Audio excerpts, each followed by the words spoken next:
Hello friends, welcome to Thanjai Manmanam. இன்றைக்கி நம்மளோட தஞ்சை மண்மனம் சேனலில் நம்ம பார்க்க போகிற ரெசிபி சுவையான மிளகு வாழைக்காய் வறுவல். இந்த மிளகு வாழைக்காய் வறுவல் ரொம்பவே டேஸ்ட்டாக இருக்கும். தயிர் சாதம், ரசம் சாதம் எல்லாத்தோடைய ஒரு சூப்பரான காம்பினேஷனாக இருக்கும். கண்டிப்பாக ட்ரை பண்ணி பாருங்கள். இந்த வாழைக்காய் வறுவல் எப்படி செய்கிறதுன்னு பார்க்குறதுக்கு முன்னாடி நீங்கள் நம்மளோட சேனலை சப்ஸ்கிரைப் பண்ணிவிட்டு அப்படியே பக்கத்தில் இருக்கிற பெல் பட்டனை கிளிக் பண்ணிவிட்டு ஆல் அப்படின்ற ஆப்ஷனை செலக்ட் பண்ணிக்கோங்க. வாங்க ஃப்ரெண்ட்ஸ், இப்போ இந்த வாழைக்காய் வறுவல் எப்படி செய்கிறதுன்னு பார்க்கலாம். வாழைக்காவை இந்த மாதிரி கட் பண்ணிக்கோங்க. இந்த மாதிரி கட் பண்ணிவிட்டு நம்ம பீல் பண்ணிக்கோங்க. பீல் பண்ணிவிட்டு அதுக்கப்புறம் ஒரு ரொம்ப ஒல்லியான பீசஸாக இல்லாமல் கொஞ்சம் தடிமனான பீசஸாக கட் பண்ணி எடுத்துக்கோங்க. அதோட ஃப்ரண்ட் பகுதி நமக்கு தேவையில்லை, அதனால் அதை நம்ம கட் பண்ணி எடுத்துடலாம். இந்த மாதிரி அழகாக நம்ம கட் பண்ணிவிட்டு இதை நம்ம தண்ணியில் போட்டுடலாம். தண்ணியில் ஊற வச்சிங்க அப்படின்னா அது அவ்வளோ சீக்கிரத்தில் கருத்து போகாது. இப்போ இந்த வாழைக்காய் வறுவலை நம்ம தண்ணி ஊற்றி கொஞ்சம் நேரம் வேக வச்சுக்க போகிறோம். இப்படி வேக வச்சிங்க அப்படின்னா அதில் இருக்கிற பிசுபிசுப்பு தன்மையும் போயிடும். அது மட்டும் இல்லாமல் வாழைக்காய் கொஞ்சம் சாஃப்டாயிரும். அதனால் இந்த மாதிரி நீங்கள் நல்லா வாழைக்காய் வேக வச்சுக்கோங்க. ரொம்ப கொதித்து மையாகணும் அப்படின்ற அவசியம் இல்லை. ஒரு 50% வேக வச்சா போதும். பாதி 50% நம்ம அதை ஃப்ரை பண்ணும்போது அந்த எண்ணெயிலே நல்லா வெந்துடும். அப்போ நம்மளுக்கு சாப்பிடும்போது நல்லா முருகலான வாழைக்காய் நமக்கு கிடைக்கும்.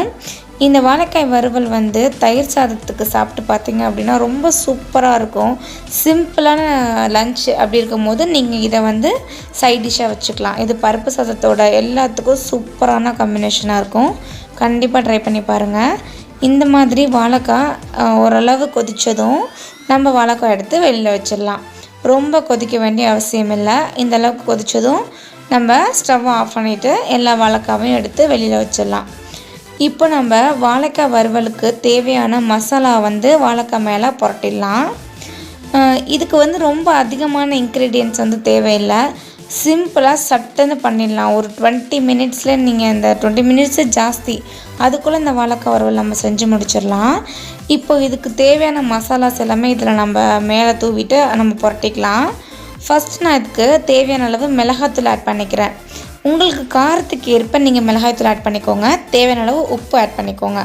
மிளகாய்த்தூள் உப்பு ஆட் பண்ணிவிட்டு கொஞ்சமாக மஞ்சத்தூள் ஆட் பண்ணிக்கோங்க. இது ரொம்ப சிம்பிளான வாழைக்காய் வறுவல், ரொம்ப டேஸ்ட்டாக இருக்கும். கண்டிப்பாக ட்ரை பண்ணுங்கள். மஞ்சத்தூள் ஆட் பண்ணிவிட்டு இப்போ நம்ம பெப்பர் தூள் ஆட் பண்ணிக்கலாம். பெப்பர் தூள் நான் ஒரு ஸ்பூன் எடுத்திருக்கேன். ஒரு ஸ்பூனோட காரம் பெப்பர் தேவையாக கரெக்டாக இருக்கும். ஏன்னா நம்ம மிளகாய்த்தூளும் ஆட் பண்ணியிருக்கோம்.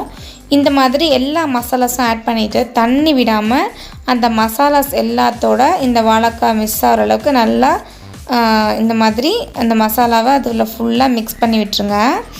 நம்ம தண்ணி ஊற்றி அதை வேக வச்சதுனால அதில் ஈரத்தன்மை இருக்கும். நம்ம எக்ஸ்ட்ரா தண்ணி ஊற்ற தேவையில்லை. அந்த மசாலாஸ் எல்லாம் இந்த அளவுக்கு அதில் போயிட்டு நல்லா செட் ஆயிரும். இப்படியே இந்த வாழைக்காவை கொஞ்சம் நேரம் ஒரு 5 மினிட்ஸ் போல் ஊற வச்சுருங்க. இந்த மாதிரி ஊற விட்டதும் நம்ம இப்போ அதை பொரிக்கிறதுக்கு ஸ்டார்ட் பண்ணிக்கலாம். ஒரு பேனில் கொஞ்சமாக ஆயில் விட்டுட்டு இப்போது நம்ம இதை தாளிச்சிக்கலாம். தாளிக்கிறதுக்கு 1 டீஸ்பூன் கடுகு ஆட் பண்ணிக்கோங்க.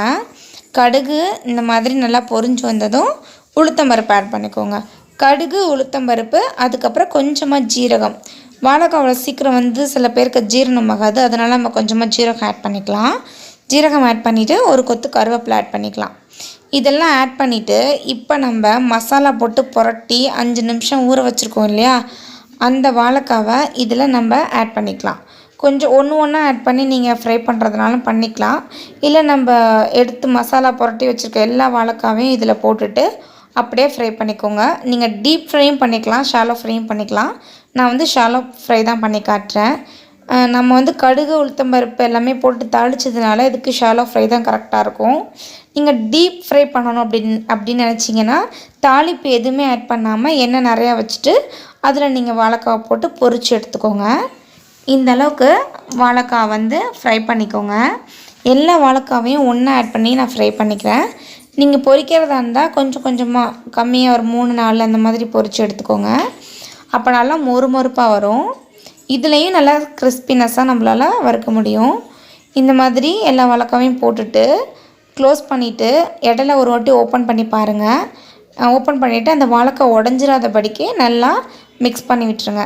மிக்ஸ் பண்ணிவிட்டு அந்த ஆப்போசிட் சைடும் நல்லா வேகணும் இல்லையா, அதனால் அப்படியே திருப்பி போட்டுருங்க. எல்லா வாழைக்காவையும் திருப்பி போட்டு அதில் இருக்கிற எண்ணெய் எல்லாமே அப்சர்வ் ஆகிற வரைக்கும் நல்லா இந்த வாழைக்காவை பொரிச்சுக்கோங்க. இந்த அளவுக்கு நல்லா வாழைக்காய் வேகிற அளவுக்கு நல்லா திருப்பி போட்டு கொஞ்சம் நேரம் கிளறி விடுங்க. பார்த்து கிளறணும், அந்த வாழைக்காய் உடஞ்சிராதபடிக்கு. அவ்வளோதான் ஃப்ரெண்ட்ஸ், நம்மளோட சுவையான சூப்பரான மிளகு வாழைக்காய் வறுவல் வந்து தயாராகிடுச்சு. கண்டிப்பாக நீங்கள் இந்த வீட்டில் ட்ரை பண்ணி பாருங்கள். எல்லாத்துக்கும் சூப்பரான ஒரு சைட் டிஷ். எல்லா குழம்புக்கும் சாம்பார், ரசம், அதே மாதிரி தயிர் சாதம், அந்த மாதிரி எல்லாத்துக்கும் ஒரு அட்டகாசமான சூப்பரான காம்பினேஷனாக இருக்கும். கண்டிப்பாக ட்ரை பண்ணி பாருங்கள். வேற ஒரு வீடியோவில் சந்திக்கிறேன். தேங்க்ஸ் ஃபார் வாட்சிங்.